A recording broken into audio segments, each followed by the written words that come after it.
Welcome back dear student. तो आपका फिर से स्वागत है फार्मा गाइड हिंदी के इस नए वीडियो में। तो आज स्टूडेंट हम बात करने जा रहे हैं ह्यूमन एनाटॉमी एंड फिजियोलॉजी, जो कि डी फार्मेसी सेकंड ईयर का एक सब्जेक्ट है, जिसमें कि आज हम जो है वो ह्यूमन एनाटॉमी एंड फिजियोलॉजी का chapter number first, that is the introduction and the scope of anatomy and physiology. तो एनाटॉमी और फिजियोलॉजी का क्या स्कोप है, उसका इंट्रोडक्शन क्या है, उसके बारे में जो है आज हम डिस्कशन करेंगे। तो सबसे पहले एनाटॉमी किसे कहा जाता है? Anatomy is the study of different part of a body. Anatomy किसे कहा जाता है? It is the study of different parts of body. Body के जितने भी डिफरेंट पार्ट्स रहते हैं उनकी स्टडी करना, मतलब एनाटॉमी की स्टडी करना। Their forms, position and relationship with each other. जो हर पार्ट्स रहते हैं बॉडी के, उनकी स्टडी तो करना ही है, लेकिन उनके फॉर्म्स मतलब कैसे वो यहाँ पर डिस्ट्रीब्यूट है। जैसे डाइजेस्टिव सिस्टम है, उसमें कुछ कुछ कौन कौन से ऑर्गन आते हैं उसकी स्टडी करना। उसके बाद पोजीशन, कहाँ पर वो लोकेटेड है। जैसे हमारा ह्यूमन हार्ट हो गया, ह्यूमन हार्ट कहाँ पर है? Mediastinum of an chest, chest के मेडिस्टेडियम में वो लोकेटेड है। And then relationship with each other. जो हार्ट है, हार्ट और लंग्स का क्या रिलेशनशिप है? तो हार्ट और लंग्स का एक ही रिलेशनशिप है कि वहाँ से जो हार्ट से ब्लड निकलता है, डीऑक्सीजनेटेड ब्लड, वो लंग्स में जाने के बाद ऑक्सीजनेटेड ब्लड में कन्वर्ट होके फिर से हार्ट को जो है वो ट्रांसफ़र होता है, और हार्ट से जो है पूरा blood throughout the body यहाँ पर जो है ट्रांसपोर्ट किया जाता है। तो एनाटॉमी क्या है? Anatomy is the study of different parts of an body and their forms, position and relationship with each other. Then the physiology किसे कहा जाता है? तो physiology is the study of functions of body. यहाँ पर क्या था? Study of different parts of body. यहाँ पर सिर्फ पार्ट ऑफ बॉडी डिस्कस किए थे इन एनाटॉमी, लेकिन फिजियोलॉजी में उनके फंक्शन जो है वो स्टडी किए जाते हैं as a whole and the functions of individual structure and system present in the body. वही सेम एग्जांपल लेंगे कि ह्यूमन हार्ट है, ह्यूमन हार्ट का फंक्शन क्या है? ह्यूमन हार्ट का फंक्शन है ये transport the oxygenated blood throughout the body and collect the deoxygenated blood from the throughout the body. Then it maintain the, क्या maintain करता है वो मेंटेन करता है आपका heart rate. Heart rate maintain करने के लिए इम्पॉर्टेंट है। इसी तरह से जो भी अदर ऑर्गन रहेंगे, जैसे किडनी हो गया, किडनी का क्या फंक्शन है? Kidney is use for the ultra filtration of the blood. Blood का अल्ट्रा फिल्ट्रेशन करने के लिए या फिर यूरिन फॉर्मेशन करने के लिए जो है हमारा किडनी हेल्प करता है। उसके बाद एड्रिनल ग्लैंड जो रहते हैं किडनी पे, वो जो है ग्लूकोकॉर्टिकॉइड सिंथेसाइज करते हैं। इस तरीके से जो है अलग अलग ऑर्गन जो बॉडी में प्रेजेंट रहते हैं उनकी फंक्शंस की स्टडी करना। तो फिजियोलॉजी क्या है? Physiology is the study of functions of an body as a whole and the functions of individual structure and the system present in the body. जैसे कि सर्कुलेटरी सिस्टम का क्या फंक्शन है और उनमें हर एक पार्ट का क्या क्या फंक्शन है उसकी स्टडी करना, मतलब फिजियोलॉजी की स्टडी करना। तो एनाटॉमी समझ में आ चुका होगा, आई होप आपको। उसके बाद फिजियोलॉजी भी समझ में आ चुका होगा। एनाटॉमी की एक बार डेफिनेशन जान लेते हैं। It is the study of different parts of an body and their form, position and the relationship with each other. Then the physiology. Physiology is the study of functions of an body as a whole and the functions of individual structure and system present in the body. Then the cell. Cell is the small. Cell किसे कहा जाता है? Cell is the smallest basic living structural and functional unit of body. Cell क्या है? It is the smallest. Smallest मतलब सबसे छोटा. Basic. Basic मतलब जो कि यहाँ से जो है बॉडी के ऑर्गन्स की शुरुआत होती है। सेल्स अगर इकट्ठा हो गए तो टिश्यू बनेगा, टिश्यू अगर इकट्ठा हो गए तो ऑर्गन बनेगा, ऑर्गन अगर इकट्ठा हो गए तो सिस्टम बनेगी। इस तरीके से जो है cell is the basic unit and living. Living मतलब सेल में ही जो है वो most of the functions of body या फिर केमिकल रिएक्शन जो है ऑकर होती है, जिसके वजह से जो है हमारी बॉडी की ग्रोथ होती है। Then structural and functional unit of body. Body का स्ट्रक्चरल एंड फंक्शनल यूनिट जो है वो सेल है। तो सेल क्या है? Cell is the smallest basic and living structural and functional unit of an body.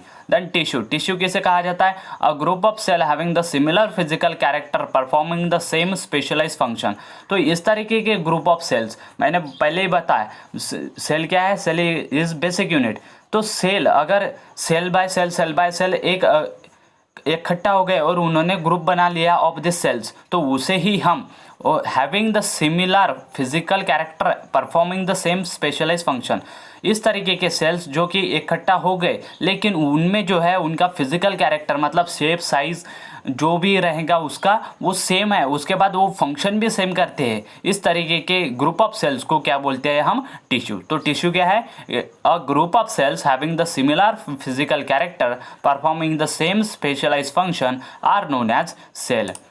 Then anatomy and anatomical position किसे कहा जाता है? This is upright position of an body with the head facing to forward. तो देखिए anatomy क्या है? It is a upright position of body. Upright position मतलब upper वाली पोजीशन जो रहती है बॉडी की with an head facing forward.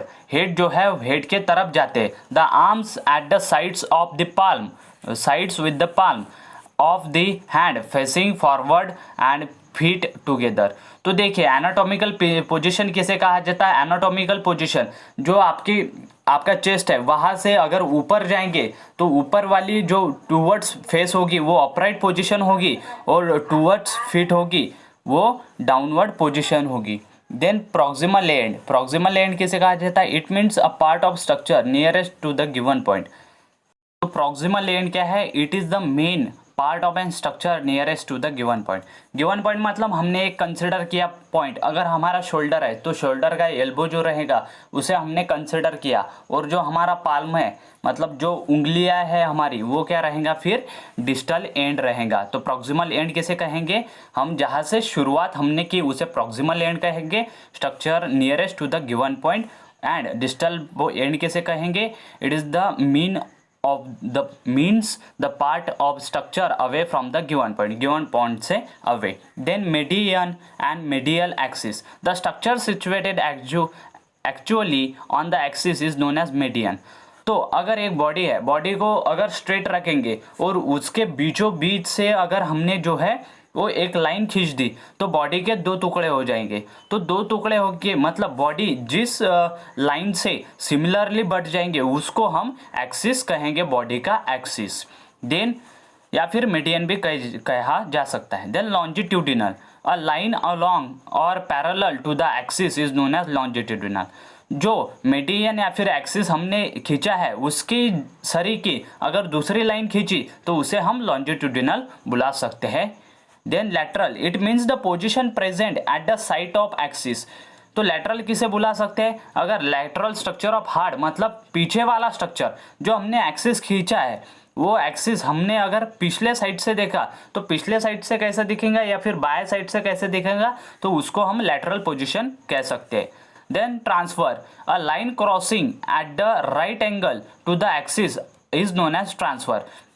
अगर हमने जो है बॉडी को स्ट्रेट रखा और उससे जो है एक स्ट्रेट लाइन खींच ली जिस लाइन से जो है बॉडी कंप्लीटली दो हिस्सों में बराबर बटेंगी, लेकिन अगर उस लाइन को हमने सीधा ना खींच के जो है टेढ़ा खींच दिया या फिर जो है बॉडी के बीचों बीच से खींच दिया तो उस सेक्शन को इस तरीके का सेक्शन बन जाएगा कि एक लाइन एक्सिस से और दूसरी लाइन मतलब हमने एक लाइन खींची एक्स एक्सिस से और दूसरी लाइन वाई एक्सिस से मतलब दोनों में राइट एंगल बन गया, उसी को हम ट्रांसफर सेक्शन बोलेंगे। Then superior, it is the upper end of the body. Superior किसे कहेंगे? आपने देखा होगा ह्यूमन हार्ट में क्लास बायोलॉजी के, तो उसमें सुपेरियर वेना क्या और इन्फेरियर। सो सुपेरियर कहाँ रहता है? ऊपर वाला, और इन्फेरियर नीचे वाला। Inferior is the lower end of the body. Then ventral anterior, it is the aspect of the body which faces the viewer. Then dorsal posterior, it is the surface of the body at the back side. तो ventral हमने जो human heart है उसके ventricles और एट्रियल्स, तो ventricles कहाँ पर रहते हैं? नीचे साइड पे और डॉर्सल ऊपर साइड पे। तो इस तरीके से जो रहता है वो ह्यूमन एनाटॉमी का जरा सा इंट्रोडक्शन हमने देख लिया। Thank you for watching the video till end. Do not forget to like the video, share with your friend.